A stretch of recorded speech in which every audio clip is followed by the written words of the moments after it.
കവിഞ്ഞൊഴുന്ന അനുഗ്രഹത്തിലേക്ക് ഒരിക്കൽ കൂടെ സ്വാഗതം. പ്രിയപ്പെട്ടവരെ, നമ്മൾ പ്രാർത്ഥിച്ച് കാത്തിരുന്ന ശാപവിമുക്തി ശുശ്രൂഷ നാളെയാണ് കൊട്ടാരക്കരയിൽ ആരംഭിക്കുന്നത്. ഏപ്രിൽ 6 ബുധൻ, നാളെ വൈകിട്ട് തുടങ്ങും. മറ്റന്നാൾ വ്യാഴം, വെള്ളി, ശനി 3 ദിവസങ്ങളും രാവിലെയും വൈകിട്ടും മീറ്റിംഗ് ഉണ്ടായിരിക്കും. ഞായറാഴ്ച പകൽ മീറ്റിങ്ങോടുകൂടെ അവസാനിക്കും. TV കണ്ടുകൊണ്ടിരിക്കുന്ന നമ്മളെല്ലാവരും ചേർന്ന അവിടെ ശുശ്രൂഷിക്കുന്നത്. പൗലോസ് ഒരു വാക്കിങ്ങനെ പറയുന്നുണ്ട്, ഞാൻ ശരീരം കൊണ്ട് ദൂരസ്ഥനാണെങ്കിലും ആത്മാവിൽ നിങ്ങളുടെ കൂടെയുണ്ട് എന്ന് പറയുന്നുണ്ട്. അങ്ങനെ വരാൻ പറ്റുന്നവരെല്ലാവരും വരണം. അല്ലാത്ത എല്ലാവരും പ്രാർത്ഥനയിൽ ആത്മാവിൽ അവിടെ ഉണ്ടായിരിക്കണം. നിങ്ങളുടെ പ്രിയപ്പെട്ടവരൊക്കെ കൊട്ടാരക്കരയ്ക്ക് ചുറ്റുപാടും എവിടെയെങ്കിലും ഉണ്ടെങ്കിൽ അവരെ പറഞ്ഞയക്കണം. കൂടാതെ വലിയ പ്രയാസങ്ങളിൽ, പ്രത്യേകിച്ച് നമുക്കറിയാം ചില ഭവനങ്ങൾ ഒരിക്കലും വിടുതലില്ലാത്ത ചില ശാപക്കെട്ടുകളിൽ കുരുങ്ങിയ വീടുകളുണ്ട്. എൻ്റെ ഭവനം അങ്ങനായിരുന്നു. 2 തലമുറ എന്ത് ചെന്ന് തൊട്ടാലും പരാജയവും തകർച്ചയും അങ്ങനത്തെ ഒരു സ്ഥിതിയായിരുന്നു. എന്നാൽ യേശുവിൻ്റെ കരം ഞങ്ങളുടെ ഭവനത്തെ വിടുവിച്ചു. വാസ്തവത്തിൽ ഇവിടെ ആരും, ഒരു ശുശ്രൂഷകനും വേറെ ആരുടെയും ശാപം പൊട്ടിക്കാനൊക്കത്തില്ല. യേശുക്രിസ്തു 2000 വർഷം മുമ്പ് മനുഷ്യൻ്റെ പാപപരിഹാരത്തിനായിട്ട് മരിച്ചു. പക്ഷേ യേശു മരിച്ച ഉടനെ പാപപരിഹാരം വന്നില്ല. ആ പാപപരിഹാരം എങ്ങനെയാണ് പ്രാപിക്കുന്നതെന്ന് പരിജ്ഞാനം പ്രാപിച്ച് അത് വിശ്വസിച്ച് ഏറ്റെടുക്കുമ്പോഴാണ് പാപമോചനം കിട്ടുന്നു. അതുപോലെ യേശുക്രിസ്തു ക്രൂശിൽ നമ്മുടെ ശാപം ഏറ്റെടുത്തു. ആ ശാപത്തിൽ നിന്ന് അനുഗ്രഹത്തിലേക്ക് ചുവട് വെക്കുവാൻ ഓരോ വ്യക്തിയെ എങ്ങനെ ആ രക്ഷയിലേക്കും വിടുതലിലേക്കും അനുഗ്രഹത്തിലേക്കും നയിക്കണം, എങ്ങനെ അതിലേക്ക് ചുവട് വെക്കാം, അത് തിരുവചനത്തിലൂടെ ജനങ്ങൾക്ക് ഗ്രഹിപ്പിച്ചു കൊടുക്കുകയും അനേകർ വിടുതൽ പ്രാപിക്കുകയും ചെയ്യുന്നു. കഴിഞ്ഞ ശാപമുക്തി ശുശ്രൂഷ കോട്ടയത്തും കുമ്പനാട്ടും ഒക്കെ പല സ്ഥലങ്ങളിൽ നമ്മൾ ചെയ്തു. തങ്കു ബ്രദറും ഞാനും കൂടാതെ സഭ മുഴുവൻ ഒറ്റ മനസ്സോടെ നിന്ന് പ്രാർത്ഥിച്ച് ചെയ്യുന്ന ശുശ്രൂഷകളാണ് ശാപവിമുക്തി ശുശ്രൂഷ. യേശുക്രിസ്തുവിൽ ശാപവിമുക്തി.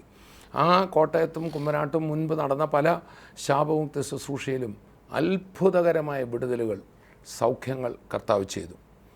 ഇന്ന് എന്നോടൊപ്പം കുമ്പനാട് നടന്ന ശാപവിമുക്തി ശുശ്രൂഷയിൽ അത്ഭുത വിടുതൽ പ്രാപിച്ച ബ്രദർ ഉമ്മൻ തോമസ് എന്നോടൊപ്പം ഇന്നുണ്ട്. കൂടാതെ ഉമ്മൻ ബ്രദർ എന്ന് പറയുന്നത് നമ്മുടെ കൊട്ടാരക്കരയിൽ നമ്മുടെ ശുശ്രൂഷകൾക്ക് ഇപ്പോൾ നേതൃത്വം വഹിക്കുന്ന പ്രമോദ് ബ്രദറിൻ്റെ ഭാര്യയുടെ പിതാവാണ്. ഇന്ന് കൊട്ടാരക്കരയിൽ ശാപവിമുക്തി ശുശ്രൂഷ നടക്കുമ്പോൾ നമ്മുടെ ട്രിവാൻഡ്രം ഡയോസിസിലെ എല്ലാ ശുശ്രൂഷകരും, പ്രത്യേകിച്ച് കൊട്ടാരക്കരയിൽ പ്രമോദ് ബ്രദർ, നമ്മുടെ ഡയോസിസ് പാസ്റ്റർ ജോസി ബ്രദറൊക്കെ അതിന് നേതൃത്വം വഹിക്കുകയാണ്. വർഷങ്ങൾക്ക് ഇന്ന് അവരതിൻ്റെ മുമ്പിൽ നിൽക്കാനൊരു കാരണമുണ്ട്. ഇതുപോലൊരു ശുശ്രൂഷയിലാണ് ഈ കുടുംബം വിടുതലായത്, അല്ലേ? അന്ന് കുമ്പനാട് വെച്ച് കണ്ണ് രണ്ടും കാഴ്ചയില്ലാതാ ബ്രദർ വന്നു. 2010 ഏപ്രിൽ മാസത്തിൽ രാവിലെ പേപ്പർ നോക്കാനായിട്ട് നോക്കുമ്പോൾ എനിക്ക് കണ്ണിന് കാഴ്ച ഉള്ളതായിട്ട് കാണുന്നില്ല. എന്തോ ഒരു മങ്ങൽ പോലെ, ഒന്നും വ്യക്തമല്ല. അങ്ങനെ ആകെ വിഷമിച്ച് കരുനാഗപ്പള്ളിയിലുള്ള 2 ഹോസ്പിറ്റലിൽ ഞാൻ പോയി. അപ്പോൾ ഹാർട്ടിൻ്റെയോ ബ്രെയിനിലെയോ യാതൊരു കുഴപ്പങ്ങളും ഇല്ല എന്നവർ പറയുകയും കണ്ണിൻ്റെ ഒരു ഹോസ്പിറ്റലിൽ പോയി കാണിക്കാൻ പറഞ്ഞു. അങ്ങനെ കരുനാഗപ്പള്ളി പ്രിയങ്ക ഹോസ്പിറ്റലിൽ, ഐ ഹോസ്പിറ്റലിൽ ഞാൻ ചെന്നു. എല്ലാം സ്കാനിങ് ഒക്കെ കഴിഞ്ഞപ്പോൾ ഡോക്ടർ എന്നോട് പറഞ്ഞു, നിങ്ങളുടെ കണ്ണിനകത്ത് ഈ റെറ്റിനോപ്പതിയുടെ അസുഖമാണ്, അത് ഡയബറ്റിക് കൂടിയതുകൊണ്ടുണ്ടാകുന്ന രോഗമാണ്. ഡയബറ്റിക് ഉണ്ടായിരുന്നു. 20-25 വർഷമായിട്ട് എനിക്ക് ഡയബറ്റിക് ഉണ്ടായിരുന്നു. അന്ന് നിങ്ങൾ ഒന്നിച്ചാണോ താമസിക്കുന്നത് പ്രമോദ് ബ്രദർ? അല്ല, അന്ന് ഞങ്ങൾ ന്യൂസിലൻഡിലായിരുന്നു. ഞങ്ങൾ ന്യൂസിലൻഡിൽ നാട്ടിൽ വന്ന് അവധിക്ക് വന്ന് നിൽക്കുന്ന സമയത്താണ് ഡാഡിക്ക് അസ്വസ്ഥത ഉണ്ടാകുന്നത്. അപ്പോൾ ഞങ്ങൾ നാട്ടിലുണ്ട്. ഒരു ദിവസം രാവിലെ ഡാഡി എഴുന്നേറ്റപ്പം ഡാഡി നല്ല ആരോഗ്യവാനായിട്ടിരുന്ന, ഒരു കുഴപ്പമില്ലായിരുന്ന ആളാണ്. രാവിലെ പെട്ടെന്ന് കഴിച്ചുകൊണ്ടിരിക്കുന്ന സമയത്ത് പ്ലേറ്റിൽ കൈയിടാതെ ചോറൊക്കെ വെളിയിൽ തപ്പുന്നത് ഞങ്ങളെല്ലാം കണ്ടു. അതുപോലെ ആ സമയത്ത് പെട്ടെന്ന് ഞങ്ങൾക്കൊരു അത്ഭുതം, എന്തുവാ സംഭവിച്ചെന്ന് ഞങ്ങൾക്ക് അറിയത്തില്ല. അപ്പോഴാണ് പെട്ടെന്ന് പറയുന്നത്, എനിക്ക് കണ്ണിന് കാഴ്ചയില്ല, കാഴ്ച എൻ്റെ മങ്ങിപ്പോയെന്ന് പറയുന്നത്. അങ്ങനെയാണ് പെട്ടെന്ന് ഹോസ്പിറ്റലിൽ കൊണ്ടുവന്നു. തൊട്ടടുത്തിരിക്കുന്ന സംഗതി പോലും കാണാൻ ഏത് വസ്തുക്കളായാലും 2-3 എനിക്ക് കാണുന്നത്. ഇപ്പോൾ ആഹാരം കൊണ്ടുവച്ച് കഴിഞ്ഞാൽ യഥാർത്ഥത്തിൽ പ്ലേറ്റിരിക്കുന്ന ആഹാരത്തിലല്ല കൈയിട്ട് വരുന്നത്. ഡെസ്കിൽ ഡൈനിങ് ടേബിൾ വേറെ ഭാഗത്താണ് കൈയിട്ട് എടുക്കുന്നത്. ചായ കൊണ്ടുവച്ചാൽ ആ ചായയല്ല തുടർന്ന് വേറെ ഗ്ലാസ് ഇരിക്കുന്നതായിട്ട് തോന്നുക. അവിടെ ചെല്ലും തട്ടും ഗ്ലാസ് താഴെ വീഴും. അങ്ങനെ ആഹാരം ഒന്നും വ്യക്തമല്ലാത്തൊരു രീതിയിൽ എനിക്ക് ഏത് വസ്തു ഒന്നിൽ കൂടുതലായിട്ട് എനിക്ക് കാണാൻ സാധിക്കും. പക്ഷെ ഒന്നും വ്യക്തമല്ല. കണ്ണുകൊണ്ട് ഒന്നും ചെയ്യാൻ വയ്യ, വാഹനം ഓടിക്കാൻ ഒന്നും പറ്റാത്തൊരവസ്ഥയിലായി. അങ്ങനെ അവിടെ കൊണ്ടുപോയപ്പോഴാണ് പിന്നെ ജയശ്രീ ഡാക്ടറാണ് പ്രിയങ്ക ഹോസ്പിറ്റലിലെ ജയശ്രീ ഡാക്ടറാണ് എന്നോട് പറഞ്ഞു, നിങ്ങളുടെ കണ്ണിന് റെറ്റിനോപ്പതി എന്ന് പറഞ്ഞ രോഗം ബാധിച്ചു കഴിഞ്ഞു, നിങ്ങളുടെ കണ്ണിൻ്റെ കാഴ്ച നഷ്ടപ്പെട്ടു, ഇനി നിങ്ങൾക്ക് ഇവിടെ ഒരു രക്ഷയില്ല, നിങ്ങൾക്ക് എന്തെങ്കിലും ചെയ്യണമെങ്കിൽ തന്നെ ബുദ്ധിമുട്ടാണ്, ഒന്നീ എറണാകുളത്ത് അമൃതയിലോ അല്ലെങ്കിൽ തിരുവനന്തപുരം ചൈതന്യയിലോ പോകാൻ പറഞ്ഞു. അങ്ങനെ ഞാൻ ചൈതന്യ ഹോസ്പിറ്റലിൽ പോയി അവിടുത്തെ ഡോക്ടർ മനോജ് ഡാക്ടറുമായിട്ട് കോൺടാക്ട് ചെയ്തു. അദ്ദേഹം സ്കാനും മറ്റു കാര്യങ്ങളൊക്കെ നോക്കിയിട്ട് പറഞ്ഞു, ഈ കണ്ണിന് ഷുഗർ കാരണമുള്ള ഡയബറ്റിക് റെറ്റിനോപ്പതിയാണ്, അത് വന്നു കഴിഞ്ഞാൽ കാഴ്ച കിട്ടാൻ വളരെ പാടാണ്, കിട്ടാൻ സാധ്യത ഇല്ല, എവിടെ കൊണ്ടുപോയാലും നിങ്ങൾക്ക് കണ്ണിന് കാഴ്ച വിളിക്കുക, കാരണം കാഴ്ച ജോലിയുണ്ട് ഇവിടെയല്ലേ ചവറ ടൈറ്റാനിയത്തിൽ ജോലി ചെയ്തുകൊണ്ട് ഉദ്യോഗസ്ഥനാണ്. അപ്പോൾ അങ്ങനെ ഇരിക്കുമ്പോൾ എനിക്ക് ഹോസ്പിറ്റൽ കമ്പനിയിലെ ഡോക്ടറുടെ ലെറ്റർ പ്രകാരമാണ് ഞാൻ അവിടെയും പോകുന്നത്, കാരണം ട്രീറ്റ്മെൻറ്റ് ഞങ്ങൾക്ക് ഇളവുണ്ട്. അങ്ങനെ അവിടെ ചെന്ന് ആ ഡോക്ടറെല്ലാം നോക്കിയിട്ട് പറഞ്ഞു, കണ്ണിന് കാഴ്ച നിങ്ങൾക്ക് പോയി, നിങ്ങൾക്കിനി കാഴ്ച ലഭിക്കുകയില്ല, കാരണം ഈ വെയിൻ ദ്രവിച്ചു പോയതാണ്, കാരണം ഡയബറ്റിക് കണ്ടൻറ്റ് കയറി വെയിനകത്ത് നീര് വന്നിട്ട് ദ്രവിച്ചു പോയി, കണ്ണിലോട്ട് റെറ്റിനയിലോട്ട് ബ്ലഡ് വരുന്നില്ല, അതാണ് നിങ്ങളുടെ രോഗം, അത് വളരെ ബുദ്ധിമുട്ടാണ്, ഇങ്ങനെ വന്നു കഴിഞ്ഞാൽ കാഴ്ച നഷ്ടപ്പെട്ടു പോകും. അപ്പോൾ ഞാൻ ചോദിച്ചു, ഞങ്ങൾ അനിയനത് അമേരിക്കയിലുണ്ട്, അപ്പോൾ അമേരിക്കയിൽ എവിടെയെങ്കിലും കൊണ്ട് ഇപ്പോൾ എല്ലാവരും ഇവിടുത്തെ ഇന്ത്യക്കാർ രോഗം വരുമ്പോൾ അമേരിക്കയിൽ പോയി ചികിത്സിക്കാറുണ്ട്. അപ്പോൾ അത് വെച്ചുകൊണ്ട് എൻ്റെ വൈഫ് ചോദിച്ച്, ഞങ്ങൾ അമേരിക്കയിൽ അങ്ങനെ പോയാൽ ചികിത്സിക്കാമെന്ന് പറഞ്ഞ്, ഏത് രാജ്യത്ത് പോയാലും നിങ്ങൾക്ക് കണ്ണ് സൗഖ്യം കിട്ടത്തില്ലെന്ന് പറഞ്ഞു, കാഴ്ച ലഭിക്കത്തില്ലെന്ന് പറഞ്ഞു. എൻ്റെ ഭാര്യ പൊട്ടിക്കരഞ്ഞുകൊണ്ടാണ് ഞങ്ങൾ രണ്ടുപേരും മനോജ് ഡാക്ടറുടെ മുറിയിൽ നിന്ന് ഇറങ്ങി. ഇപ്പോഴും മനോജ് ഡാക്ടർ ഉണ്ട്, മനോജ് ഡാക്ടറുടെ മുറിയിൽ ഞങ്ങൾ വളരെ വിഷമിച്ച് എൻ്റെ വൈഫ് പൊട്ടിക്കരഞ്ഞുകൊണ്ട് ഇറങ്ങി വരുന്നത്.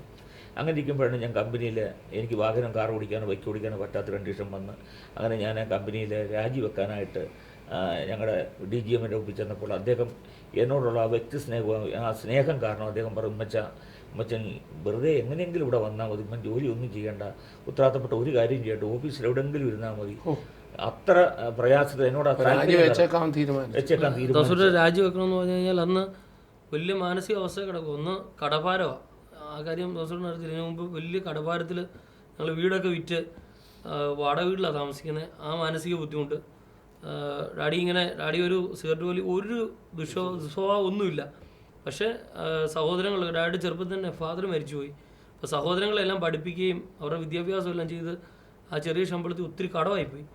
അങ്ങനെ ഞങ്ങൾ കാണുന്നത് എന്നും കടക്കാർ വരിക, ബഹളം ഉണ്ടാക്കുക. ആ സമയത്ത് ഇതുകൂടെ വന്നപ്പോഴത്തേക്ക് ശരിക്കും ഡാഡി തകർന്നു പോയി. അതാണ് സംഭവിച്ചത്. ഒന്നും ചെയ്യാൻ പറ്റാത്ത അവസ്ഥ. ജോലി രാജിവെച്ചാൽ എന്ത് ചെയ്യണമെന്ന് മുമ്പോട്ട് അറിയത്തില്ല. ഞങ്ങൾ ഒത്തിരി വല്ലാത്തൊരു സ്ഥിതിയാണ്. അപ്പോൾ ഞങ്ങളിതൊന്നും ആക്ച്വലി അറിയുന്നില്ല, ഞങ്ങൾ വെളിയിലായിരുന്നു. ഇതെല്ലാം ആക്ച്വലി ഡാഡി റിക്കവർ ആയി കഴിഞ്ഞപ്പോഴാണ് ഞങ്ങൾ പറയുന്നത്. ഡാഡി പലപ്പോഴും ആത്മഹത്യക്ക് വരെ ശ്രമിക്കാനുള്ള കാരണമുണ്ട്. കാരണം ഡാഡി ബൈക്ക് ഓടിച്ചുകൊണ്ട് പോകുമ്പം ഇവർക്കൊരു ആക്സിഡൻറ്റ് ക്ലെയിം ഉണ്ട്. ഇവർക്ക് ജോലിയിലിരിക്കുമ്പോൾ മരിച്ചാൽ മക്കൾക്ക് ആർക്കെങ്കിലും ജോലി കിട്ടും, ലക്ഷക്കണക്കിന് രൂപ ഇൻഷുറൻസ് ഉണ്ട്. അങ്ങനെ പലപ്പോഴും ബൈക്കിൽ പോകുമ്പം ലോറിയൊക്കെ വരുന്ന നോക്കി പോയിട്ടുണ്ട്. അതൊക്കെ ഞങ്ങൾക്ക് ഞങ്ങളൊക്കെ പിന്നെ അറിയുന്നത് അതുപോലുള്ള സംഭവങ്ങളൊക്കെ. മരിക്കാന്ന് പറഞ്ഞാൽ നമുക്ക് ആത്മഹത്യ ചെയ്യുന്നതിനോട് വളരെ ഒരു ഷെയിമായിട്ട് ഒരു പ്രയാസം. കാരണം 2 പെൺകുഞ്ഞുങ്ങളാണ്, കുടുംബത്തിനാണ് ഒരു പ്രയാസം വരുന്നത്. വലിയ കേരളത്തിൽ അറിയപ്പെട്ട തറവാട് കുടുംബമാണ്. അപ്പോൾ അങ്ങനെയുള്ള ഒരാളൊരു ആത്മഹത്യ ചെയ്യുന്ന പറയുന്ന വിഷമമായതുകൊണ്ട് അത് ചെയ്യാനായിട്ട് മടി. എന്നാൽ രാത്രി ഞാൻ ഇങ്ങനെ കമ്പനിയിലൊക്കെ പോകുന്ന സമയത്തൊക്കെ അന്നേരം മനസ്സുകൊണ്ട് തോന്നും ഇതുപോലെ എന്തെങ്കിലും വാഹനത്തിന് മുമ്പിലോട്ടങ്ങ്. അപ്പോൾ ഒരു ആക്സിഡൻറ്റ് ഡെത്ത് എന്ന് പറയുമ്പോൾ കമ്പനിയിലെ വലിയ ഉദ്യോഗസ്ഥന് വലിയ ഒരു തുക MSC നിന്ന് ലഭിക്കും, അടുത്ത ആശ്രിതർക്ക് ജോലി ലഭിക്കും, മറ്റുള്ളവർക്ക് നാണക്കേടില്ല. കാരണം ആക്സിഡൻറ്റ് മരണം ഇന്ന് ഒരുപാട് സംഭവിക്കും. അങ്ങനെ പലപ്പോഴും ഞാൻ ചിന്തിച്ചിട്ടുണ്ട്. പക്ഷേ അന്നേരം എല്ലാം എൻ്റെ കർത്താവ് എന്തോ എൻ്റെ ചെവിയിൽ എനിക്കത് വേണ്ട, അതിൽ നിന്ന് മാറ്റിക്കോ അല്ലെങ്കിൽ അങ്ങനെ ചെയ്യണ്ട എന്നുള്ളൊരു പുറകിൽ നിന്നൊരു ശബ്ദം ഞാൻ കേൾക്കാറുണ്ട്. പക്ഷെ ആര് പറയുന്നതൊന്നും എനിക്കറിയാൻ വയ്യ. പക്ഷെ പലപ്പോഴും ഞാൻ ചിന്തിച്ചിട്ടുണ്ട് ഭാരവും ഈ വളരെ ഒരു പ്രയാസം. ജീവിതം വേണ്ടെന്ന് വെച്ചേക്കാന്ന് വിചാരിച്ച് കടഭാരം അതിൻ്റെ കൂടെയാണ് ഈ കാഴ്ചയും കൂടെ പോയപ്പോഴത്തേക്ക് ആകെ തകർന്നു. നീ രാജ്യോടെ വെച്ച് ഉള്ളത് കിട്ടുന്ന വാങ്ങിച്ച് എന്ത് ചെയ്യും, ഇനിയുള്ള കാര്യങ്ങൾ എങ്ങനെയാണെന്ന് ഞാൻ ചിന്തിച്ച് വളരെ ഭാരപ്പെട്ടിരിക്കും. എൻ്റെ വൈഫിൻ്റെ വീട്ടിൽ നിന്നൊക്കെ എല്ലാവരും വന്ന് കരഞ്ഞുകൊണ്ടാണ് പോയത്.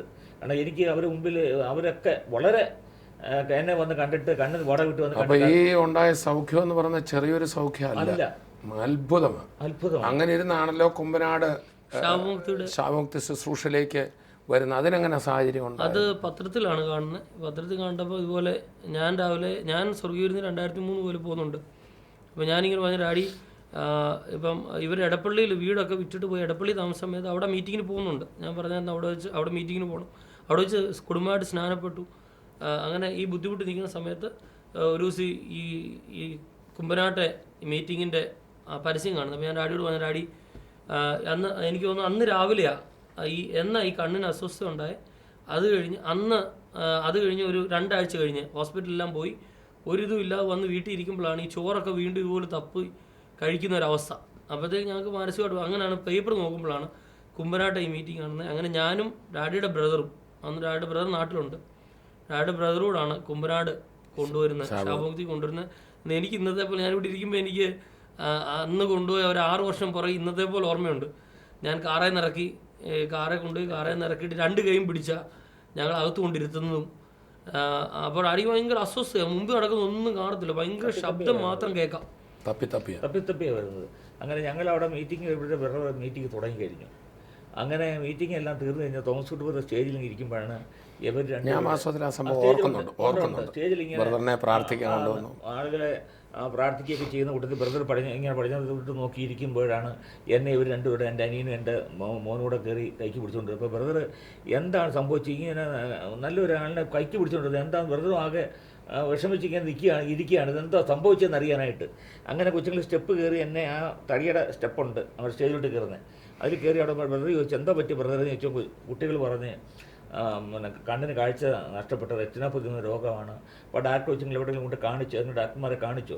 അപ്പോൾ ഞങ്ങൾ പറഞ്ഞു തിരുവനന്തപുരത്തെ ചൈതന്യ ഹോസ്പിറ്റലിലെ ഡാക്ടറെ കാണിച്ചു. അവർ സ്കാൻ ചെയ്തു, എല്ലാം നോക്കിയിട്ടാണ് പറഞ്ഞത് റെറ്റിനോപ്പതിയാണ്, കാഴ്ച നഷ്ടപ്പെട്ടു പോയി, ഇനി തിരിച്ചു കിട്ടാൻ വളരെ ബുദ്ധിമുട്ടാണ്. ഈ ഒരു രോഗം വന്നാൽ കാഴ്ച തിരിച്ചു കിട്ടുന്ന ഇത് അല്ലാതെ അതിൽ ഭാഗ്യം നടക്കുന്നതിന് മാത്രമല്ല, അല്ല ഒരു മെഡിസിനായിട്ട് ഇതിനകത്തൊന്നും ചെയ്യാൻ പറ്റത്തില്ല എന്ന് പറഞ്ഞു ബ്രദർ പറഞ്ഞു. ബ്രദറെ, ഇതൊരു രോഗമല്ല, ഇതൊരു ബന്ധനമാണ്, ഒരു രോഗാത്മാവാണ്. ഇത് ബ്രദർ ലാസറിനെ ഉയർപ്പിച്ചത് വിശ്വസിക്കുന്നുണ്ടോ?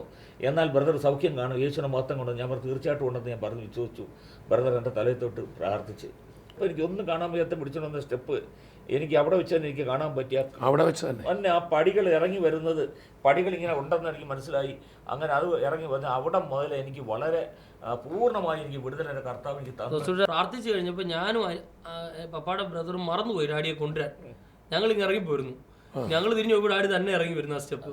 സത്യം. അപ്പോൾ ഞങ്ങൾ തിരിച്ച് അങ്ങോട്ട് പിടിച്ചോണ്ട് പോയതാ, ഒന്നും കാണത്തില്ലായിരുന്നു. അത് കഴിഞ്ഞ് ഇന്ന് വരെ ഒരു കുഴപ്പമില്ല. അതിനകത്ത് കാർ ഓടിക്കും, ബൈക്ക് ഓടിക്കും, പേപ്പർ വായിക്കും, എല്ലാ കാര്യങ്ങളും എൻ്റെ കർത്താവ് ജോലിയിൽ എനിക്ക് കർത്താവിന് ഉന്നതമായ പ്രൊമോഷനുകളും എല്ലാ കാര്യങ്ങളും എനിക്ക് കർത്താവ്. അതിനേക്കാളും വലിയൊരു അത്ഭുതം എന്ന് പറയുന്നത്, ഇത് ചെക്കപ്പ് ചെയ്തപ്പോൾ 90% കണ്ണിൻ്റെ കാഴ്ച പോയെന്നാണ് പറഞ്ഞത്. അത് കഴിഞ്ഞ് വീണ്ടും ഞങ്ങൾ ഇതെല്ലാം കഴിഞ്ഞിട്ട് പോയി ചെക്ക് ചെയ്തപ്പോൾ അതേ കണ്ണിന് 93% കാഴ്ച ഉണ്ടെന്ന് പറഞ്ഞു. 90% കാഴ്ച ഇല്ലെന്ന് പറഞ്ഞാൽ റെക്കോർഡ് ഞങ്ങളുടെ ഇരിപ്പുണ്ട്. 90% കാഴ്ച ഇല്ലെന്ന് പറഞ്ഞ ആ കണ്ണിന് 2 റെക്കോർഡ്സ്, എല്ലാ റെക്കോർഡ്സും ഞങ്ങളുടെ ഇരിപ്പുണ്ട്. 93% ഇപ്പൊ കാഴ്ച ഉണ്ടെന്ന് എന്ന് വെച്ച് കഴിഞ്ഞാൽ അതിന്റെ മേളിലൊരു കാഴ്ച കർത്താവ് ആ കണ്ണിന് കൊടുത്തു. യേശു ജീവിക്കുന്നു. ആ 2000 വർഷം മുമ്പ് കുരുടന്മാരുടെ കണ്ണുകളെ തുറന്ന കർത്താവ് ഇന്നും ജീവനോടെയാണ്. കർത്താവിന് കഴിയാത്ത ഒരു കാര്യവുമില്ല. ഇന്ന് ഇത് കണ്ടുകൊണ്ടിരിക്കുന്നവരോട് ഞാൻ ഓർപ്പിക്കട്ടെ, നിങ്ങളെല്ലാവരും പ്രാർത്ഥിക്കണം. അന്ന് ഈ സഹോദരങ്ങൾ വന്ന സംഭവം ഞാനും ഓർക്കുന്നുണ്ട്. എന്നാൽ അവിടെ ഇറങ്ങിയ യേശുക്രിസ്തുവിൻ്റെ അതേ ദൈവ മഹത്വം എനിക്ക് ഉറപ്പുണ്ട്. കൊട്ടാരക്കരയിൽ നിങ്ങളും പ്രാർത്ഥിക്കണം, അവിടെ ഇറങ്ങണം. ഞാൻ കഴിഞ്ഞ ദിവസം കിളിമാനൂർ നടന്ന TV പ്രേക്ഷക മീറ്റിങ്ങിൽ ഒരു സഹോദരിയുടെ അത്ഭുത സാക്ഷ്യം കേട്ടു. ആ സഹോദരിക്ക് 2 തവണ യൂട്രസിൽ ഓപ്പറേഷൻ ചെയ്തു, മുഴ വന്നിട്ട്. അത് കഴിഞ്ഞ് 3ാമത് പിന്നെയും മുഴ വന്നിരിക്കുകയാണ്. ആ സ്ത്രീ അവിടെ പൊട്ടിക്കരഞ്ഞുകൊണ്ട് സൗഖ്യമായി ഓടി മുമ്പിൽ വന്നിട്ട് പറയുക, എൻ്റെ ശരീരത്തേക്കൊരു ചൂട് ഇറങ്ങി വന്നു, ഇപ്പോൾ ഞാൻ ആ ചൂട് അനുഭവിക്കുക, ഇപ്പം ഞാൻ നോക്കിയിട്ട് മുഴ കാണുന്നില്ല, തൊട്ടിട്ട് മുഴ കാണുന്നില്ല. എന്നിട്ട് ആ സൗകര്യം പറയാം, ബ്രദറെ, എനിക്ക് ഓപ്പറേഷൻ ചെയ്യാൻ പൈസ ഇല്ലായിരുന്നു, ഇന്ന് ഈ മീറ്റിങ്ങിന് വരാൻ വണ്ടിക്കൂലി ഇല്ലായിരുന്നു. പക്ഷേ എൻ്റെ ചേച്ചി, കർത്താവിൽ വിശ്വസിച്ച ചേച്ചി എന്നോട് പറഞ്ഞ് ഞങ്ങൾ കടം മേടിച്ച് 200 രൂപ കടം മേടിച്ചാൽ ഈ മീറ്റിങ്ങിന് വന്ന്. എനിക്ക് മാത്രമല്ല, അന്ന് ഞങ്ങളവിടെ നിന്ന് ശുശ്രൂഷകരെല്ലാവരും ഞങ്ങളുടെ ഹൃദയം നുറങ്ങിപ്പോയി. ഞങ്ങളെല്ലാവരും കൂടെ പ്രാർത്ഥിച്ചു, കർത്താവെ, കൊട്ടാരക്കര മീറ്റിംഗ് നടക്കുമ്പോൾ ഇതുപോലെ തകർന്നവർ വരണം, അവർ വിടുതലാകണം. ഈ ശുശ്രൂഷ നടക്കുമ്പോൾ ഹൃദയം തുറന്ന് ഞങ്ങളെല്ലാവരും ചേർന്ന് ഹൃദയം തുറന്നൊരു കാര്യം പറയട്ടെ. ഞങ്ങളുടെ ഏക ആഗ്രഹം തകർന്നവർ വിടുതലാകണം, യേശുവിനെ കണ്ടുമുട്ടണം. ചിലരൊക്കെ ചോദിക്കാറുണ്ട്, ഇങ്ങനെ രോഗസൗഖ്യവും വിടുതലും ഒക്കെ കിട്ടിയിട്ട് എന്നാ കാര്യം, നിത്യജീവനല്ലേ വലുത്. 1-ാം നൂറ്റാണ്ടിൽ അപ്പോസ്തലന്മാർ ശുശ്രൂഷിച്ചപ്പോഴും രോഗികളെ സൗഖ്യമാക്കി, യേശു ശുശ്രൂഷിച്ചപ്പോഴും രോഗികളെ സൗഖ്യമാക്കി. നമ്മളിങ്ങനെ വായിക്കുന്നു, ഐനയാസ് എന്ന ഒരു വ്യക്തി സൗഖ്യമായപ്പോൾ ലുദ്ദയിലും ശാരോരിലും പാർക്കുന്ന മുഴുവൻ പേരും ഐനയാസിൻ്റെ സൗഖ്യം കണ്ടപ്പോൾ ഒരു യേശു ജീവനോടെ ഉണ്ടെന്ന് വിശ്വസിച്ചു. അങ്ങനെ അവർ രക്ഷിക്കപ്പെട്ടു. ചിലവർ രക്ഷയല്ലേ പറയേണ്ടത്, വീണ്ടും ജന്മമല്ലേ പറയേണ്ടത്. പക്ഷേ ഇതുപോലൊരു അത്ഭുതം സംഭവിച്ചപ്പോൾ ഇന്ന് ഈ ബ്രദറിനെ കണ്ട് കരുനാഗപ്പള്ളിയിലും മാത്രമല്ല വിവിധ സ്ഥലങ്ങളിലും ഇവരുടെ ജീവിതത്തിലുണ്ടായ അത്ഭുതം, ജപ്തി നടന്നുപോയ വീട്ടിൽ അതേ സ്ഥാനത്ത് ഭൗതികമായിട്ടും ദൈവം വരെ മാനിച്ചു. അത് ഇത് കഴിഞ്ഞ ഉള്ള അത്ഭുതമായിരുന്നു. കണ്ണിന് കാഴ്ച കിട്ടി. എന്ന് പറഞ്ഞില്ല, ഇതൊരു ശാപമാണ്, കർത്താവ് ഇതെല്ലാം മാറ്റും. അത് കഴിഞ്ഞ് സത്യം പറഞ്ഞാൽ ഇരുന്നെഴുന്നേക്കുന്ന പോലായിരുന്നു ഞങ്ങളുടെ കാര്യങ്ങളൊക്കെ മാറി. എന്ത് പറഞ്ഞാൽ ആ കുടുംബത്തിൽ മുഴുവൻ ഒരു കെട്ടായിരുന്നു, അല്ലേ? ഉറപ്പായിട്ടും ഒരു ശാപ കെട്ട, ഒരു സമാധാനവും ഇല്ല. എത്ര രൂപ കൊണ്ടുവന്നാലും എങ്ങോട്ട് പോകുന്ന അറിയത്തില്ല. ഒരു രൂപയുടെ പോലും ചിലവില്ല. എനിക്ക് അനാവശ്യം ഒരു ചിലവ് പോലും, ഒരു സിനിമ പോലും കാണത്തില്ല. പക്ഷേ ഈ കൊണ്ടുവരുന്നതെല്ലാം എന്നാൽ സാമാന്യം ഭേദപ്പെട്ട നല്ലൊരു ശമ്പളമുള്ളൊരു ഉദ്യോഗസ്ഥനാണ്. പക്ഷേ എത്ര കൊണ്ടുവന്നാലും വീട്ടിൽ ഒരു പൈസ പോലും മിച്ചമില്ലാത്തൊരവസ്ഥയിലാണ്. ശൂന്യത. ഈ വാസ്തവത്തിൽ ശാപത്തെക്കുറിച്ച് ന്യായപ്രമാണത്തിൽ പറയുന്നുണ്ട്, നീ എത്ര കരുതിയാലും ഓട്ടസഞ്ചിയിൽ ഇട്ട പോലെ ആയിപ്പോകും. കൂലിക്കാരൻ കൂലി വാങ്ങിയിട്ട് ഓട്ടസഞ്ചിയിൽ ഇട്ട പോലെ ഒന്നും കാണത്തില്ല. അത് തന്നെയായിരുന്നു. വീടെല്ലാം വീട് വിറ്റിട്ട് രാത്രിയിലാണ് പോകുന്നത്. അപ്പം എൻ്റെ കുഞ്ഞിന് 2 മാസമേ ഉള്ളൂ. ഞങ്ങൾ ഇതിനു വേണ്ടി വന്ന് നിൽക്കുക. ഞങ്ങൾ ഉണ്ടാക്കിയ പൈസ മുഴുവൻ കൊടുത്ത് എന്നിട്ടും കടം തീരുന്നില്ല. വീട് വിറ്റിട്ട് വീണ്ടും കടം കിടക്കുക. എന്നിട്ട് ഞങ്ങളുടെ പോവാൻ പൈസ രാമായണം പോവാ, അത് തന്നെ പോകുന്ന പോലെ പോകുന്നത്. പലിശക്കാരറിഞ്ഞാൽ വീട്ടിൽ വന്ന് രാത്രി ബേളം ഉണ്ടാക്കും. ശമ്പളം ചെയ്ത് കുറേശ്ശെ കൊടുക്കാന്നുള്ള രീതിയിലാണ് ഞങ്ങൾ പോകുന്നത്. പക്ഷേ അന്നേരം എനിക്ക് ഇരിക്കാൻ സ്ഥലമില്ല. അങ്ങനെ ഞാൻ ബൈക്കിലാണ് എറണാകുളം വരെ ഓടിച്ചു. എന്നിട്ട് വേറെ ഡാഡി കിടന്ന ആ വലിയൊരു കട്ടില് ഞങ്ങൾ രാത്രി കൊടുത്തു ഒരാൾക്ക്. അയാളുടെ നിന്ന് പൈസ വാങ്ങിച്ചിട്ടാണ് ലോറിക്ക് കൊടുത്തത്. ആ അവസ്ഥയിൽ കരുനാഗപ്പള്ളിയിൽ നിന്ന് ഓടിപ്പോയി എറണാകുളത്ത് ഒളിച്ചോടിപ്പോയി. അവിടുന്ന് കർത്താവ് തിരിച്ച് അവിടെ തന്നെ 2 വർഷം ദേശത്ത് അനുഗ്രഹിച്ച് കരുനാഗപ്പള്ളിയിലെ ചർച്ചിലെ മുമ്പിൽ നിന്ന് കാര്യങ്ങളെ കൊണ്ടുപോകത്തക്കോണം അനേകർ ഇന്ന് 100-400 ആളുകളെ ചർച്ച വരുന്നുണ്ട്, പങ്കെടുക്കുന്നുണ്ട്. എനിക്ക് അതിലും ഇത് തോന്നിയത്, ഈ അനുഗ്രഹം എന്ന് പറയുന്ന പല വിചാരിക്കുന്ന പണമാണ്. അല്ലല്ല, എൻ്റെ ഭവനത്തിൽ ഇഷ്ടംപോലെ പണം ഉണ്ടായിരുന്നു. പണം കൊണ്ട് അനുഗ്രഹം ഉണ്ടാകത്തില്ല. ആ കർത്താവ് തരുന്ന സമാധാനം അല്ലേ, അതും കൂടെ കൂടിയാൽ അതാണ് യഥാർത്ഥ അനുഗ്രഹം. ഞങ്ങൾ എല്ലാവരോടും ഒരുമിച്ചൊക്കെ വർത്തമാനം പറഞ്ഞിരിക്കുന്നതാണ്. ഇങ്ങനെയൊക്കെ നമ്മുടെ ജീവിതത്തിലൊക്കെ ഉണ്ടാകുമെന്നൊക്കെ അവർ പലരോടും പറഞ്ഞായിട്ട് കുടുംബത്തിലെ സ്നേഹവും ഐക്യതയും സമാധാനവും. കർത്താവിനാൽ അനുഗ്രഹിക്കപ്പെട്ട കുടുംബത്തെക്കുറിച്ചൊരു വാക്കുണ്ട്, നിന്റെ മക്കൾ നിന്റെ മേശയ്ക്ക് ചുറ്റും ഒലിവ് തൈകൾ പോലെയും, നിന്റെ ഭാര്യ നിന്റെ വീടിനകത്ത് ഫലപ്രദമായ മുന്തിരിവള്ളി പോലെ, നിന്റെ മക്കളുടെ മക്കളെ നീ കാണും.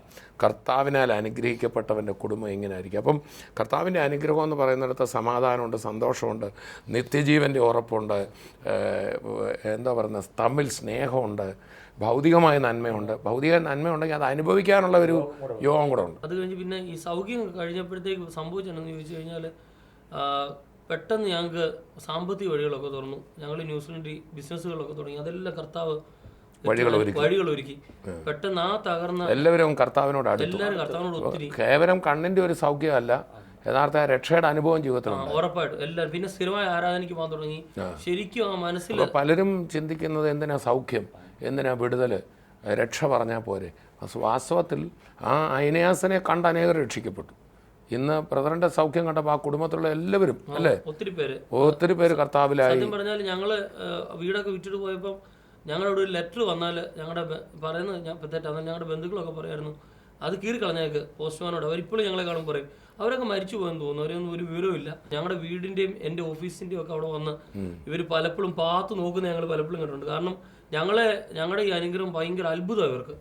കാരണം ഈ കണ്ണിൻ്റെ സൗഖ്യം വന്നു കഴിഞ്ഞപ്പോഴത്തേക്ക് ഞങ്ങൾക്ക് ആ പോയ അതേ സ്ഥലത്ത് തന്നെ ഞങ്ങൾ വീട് വിറ്റേ 2 വർഷം കഴിഞ്ഞപ്പോൾ അതേ ദിവസം തന്നെ ഏറ്റവും പുതിയ വീട്ടിൽ ഞങ്ങൾ ആദ്യമായിട്ട് തന്നെ താമസിക്കും പുതിയ വീട് കർത്താവ് ഞങ്ങൾക്ക് തന്നു.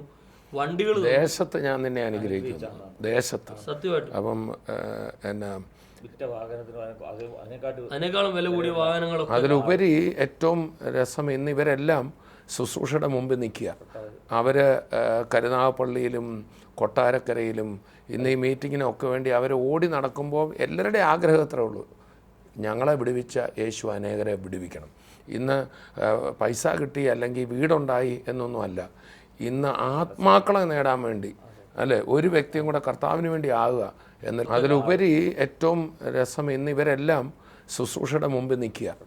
അവർ കരുനാഗപ്പള്ളിയിലും കൊട്ടാരക്കരയിലും ഇന്ന് ഈ മീറ്റിങ്ങിനൊക്കെ വേണ്ടി അവർ ഓടി നടക്കുമ്പോൾ എല്ലാവരുടെയും ആഗ്രഹം അത്രേ ഉള്ളൂ, ഞങ്ങളെ വിടുവിച്ച യേശു അനേകരെ വിടുവിക്കണം. ഇന്ന് പൈസ കിട്ടി അല്ലെങ്കിൽ വീടുണ്ടായി എന്നൊന്നുമല്ല, ഇന്ന് ആത്മാക്കളെ നേടാൻ വേണ്ടി അല്ലേ ഒരു വ്യക്തിയും കൂടെ കർത്താവിന് വേണ്ടി ആകുക എന്ന ലക്ഷ്യത്തിൽ ഓടുക. സോ ഈ കുടുംബത്തെ കാണുമ്പോൾ നിങ്ങളെല്ലാവരും പ്രാർത്ഥിക്കണം, എല്ലാവരും പ്രാർത്ഥിക്കണം. ഞങ്ങൾ നിങ്ങളോട് അപേക്ഷിക്കുന്ന അതേ ഉള്ളൂ. അപ്പോൾ തന്നെ നിങ്ങളുടെ പ്രിയപ്പെട്ടവർ പ്രതിസന്ധികളുടെ പ്രയാസങ്ങളുള്ളവരുണ്ടെങ്കിൽ അവരോട് വരാൻ പറയണം, ഈ മീറ്റിങ്ങിന് അയക്കണം. അത് കേരളത്തിൽ എവിടെയുമായിട്ട് അടുത്ത സ്ഥലങ്ങളിൽ വന്ന് അവർ ഹോട്ടൽ എടുക്കട്ടെ, താമസിക്കട്ടെ. ഈ 5 ദിവസം മീറ്റിംഗ് എന്താണെന്ന് ചോദിച്ചാൽ നമുക്ക് പല കാര്യങ്ങളും പഠിപ്പിച്ച് അവരത് മനസ്സിലാക്കി വിടുതലെടുക്കാൻ പറ്റും. നമ്മൾ 6-ാം തീയതി ബുധനാഴ്ച വൈകിട്ട് തുടങ്ങും, 10-ാം തീയതി ഞായറാഴ്ച പകൽ മീറ്റിംഗ് കൊണ്ട് അവസാനിക്കും. എന്നാൽ ഇടയ്ക്കുള്ള വ്യാഴം, വെള്ളി, ശനി ഈ 3 ദിവസങ്ങളും പകലും വൈകിട്ടും മീറ്റിംഗ് ഉണ്ട്. എല്ലാവരും പ്രാർത്ഥിക്കണം. ഈ പ്രിയപ്പെട്ടവരെ വിടുവിച്ച അതേ കർത്താവ് നിങ്ങളെയും വിടുവിക്കും. കർത്താവായ യേശു ജീവനോടെയുണ്ട്. കുരുടന്മാരുടെ കണ്ണുകൾ തുറക്കുന്ന യേശു 2000 വർഷം മുമ്പ് പാലസ്തീൻ നാട്ടിൽ വന്നിട്ട് പോകുകയല്ലായിരുന്നു. ആ യേശു ഇപ്പോഴും നമ്മുടെ കൂടെയുണ്ട്. അടുത്ത ദിവസങ്ങളിലെ ശാപമുക്തി ശുശ്രൂഷയിൽ നാളെ കൊട്ടാരക്കരയിൽ ആരംഭിക്കുന്ന ശുശ്രൂഷയിൽ അതേ കർത്താവ് അവിടെ ഇറങ്ങി നിൽക്കും. എല്ലാവരും പ്രാർത്ഥിക്കണം. ഇപ്പോൾ ഇത് കണ്ടുകൊണ്ടിരിക്കുമ്പോൾ തന്നെ കർത്താവ് അത്ഭുത സൗഖ്യങ്ങളും വിടുതലുകളും നിങ്ങൾക്ക് തരും. കണ്ണിൻ്റെ കാഴ്ചശക്തി നഷ്ടപ്പെട്ടവർ ഇപ്പോൾ തന്നെ പ്രാർത്ഥിക്കണം. കേൾവിയായിരിക്കും, ആന്തരിക അവയവങ്ങൾക്ക് വിടുതലായിരിക്കും. യേശു ഇപ്പോൾ തന്നെ സൗഖ്യമാക്കും. യേശു സമീപമുണ്ട്. അപ്പോൾ തന്നെ എല്ലാവരും പ്രാർത്ഥിക്കണം. നാളെ ആരംഭിക്കുന്ന ശാപമുക്തി ശുശ്രൂഷ വലിയൊരു ദൈവപ്രവൃത്തിയാകാൻ, കൊട്ടാരക്കര മാത്രമല്ല കേരളത്തിന് മുഴുവൻ, ലോകമെങ്ങും ഒരു വലിയ വിടുതലാകാൻ നമുക്ക് പ്രാർത്ഥിക്കാം. പിതാവേ, ഞങ്ങളങ്ങേ സ്തുതിക്കുന്നു. ഞങ്ങളെ കേൾപ്പിച്ച അത്ഭുത സാക്ഷ്യത്തിനായി സ്തോത്രം. ഇന്നും കർത്താവ് കാഴ്ചയില്ലാത്ത കണ്ണുകളെ അത്ഭുതകരമായി സൗഖ്യമാക്കുന്നല്ലോ. ഇത് കേട്ടുകൊണ്ടിരിക്കുന്നവരെ ഓരോരുത്തരെയും നിൻ്റെ കരങ്ങളെ ഏൽപ്പിക്കുന്നു. യേശു ഞങ്ങളുടെ കരം വെക്കുന്നതിനായി സ്തോത്രം. അപൂർണമായും കാഴ്ചശക്തി നഷ്ടപ്പെട്ട വ്യക്തി ഇപ്പോൾ സൗഖ്യമാകട്ടെ. ഭാഗികമായി കാഴ്ചശക്തി പോയവർ, ഒരു കണ്ണിന് കാഴ്ച നഷ്ടപ്പെട്ടവരൊക്കെ കേൾക്കുന്നല്ലോ. ഈ നിമിഷം കർത്താവെ, ഞങ്ങളുടെ ബ്രദർ ഉമ്മനെ സൗഖ്യമാക്കിയ അതേ കർത്താവ് ഇപ്പോൾ തന്നെ നിൻ്റെ മക്കളെ സൗഖ്യമാക്കുന്നതിനായി സ്തോത്രം. മറ്റു പല രോഗപ്രയാസങ്ങളാൽ, സാമ്പത്തിക പ്രശ്നങ്ങളിലൊക്കെ കേൾക്കുന്നവരെ കർത്താവ് വിടുവിക്കണമേ. അപ്പോൾ തന്നെ കർത്താവെ, നാളെ ആരംഭിക്കുന്ന, കൊട്ടാരക്കരയിൽ ആരംഭിക്കുന്ന ശാപമുക്തി ശുശ്രൂഷയ്ക്ക് വേണ്ടി ഞങ്ങൾ ഒന്നിച്ച് പ്രാർത്ഥിക്കുന്നു. എല്ലാവരും പ്രാർത്ഥിച്ചാട്ടെ. കർത്താവെ, അങ്ങയുടെ കരം കൊട്ടാരക്കരയിൽ ഉണ്ടായിരിക്കണം. വലിയ ദൈവപ്രവർത്തികൾ നടക്കുന്നതിനായി സ്തോത്രം. ബന്ധനങ്ങളിൽ, ശാപക്കെട്ടുകളിൽ കിടക്കുന്നവർ വിടുതലാകട്ടെ. കർത്താവിൻ്റെ കരം നീട്ടി വിടുവിച്ചതിനായി സ്തോത്രം. പ്രാർത്ഥന കേട്ടതിനായി നന്ദി. യേശുവിൻ നാമത്തിൽ തന്നെ ആമേൻ, ആമേൻ, ആമേൻ. കർത്താവ് ഏവരെയും അനുഗ്രഹിക്കട്ടെ. വലിയ വിടുതലുകൾ കർത്താവ് തന്നിട്ടുണ്ട്.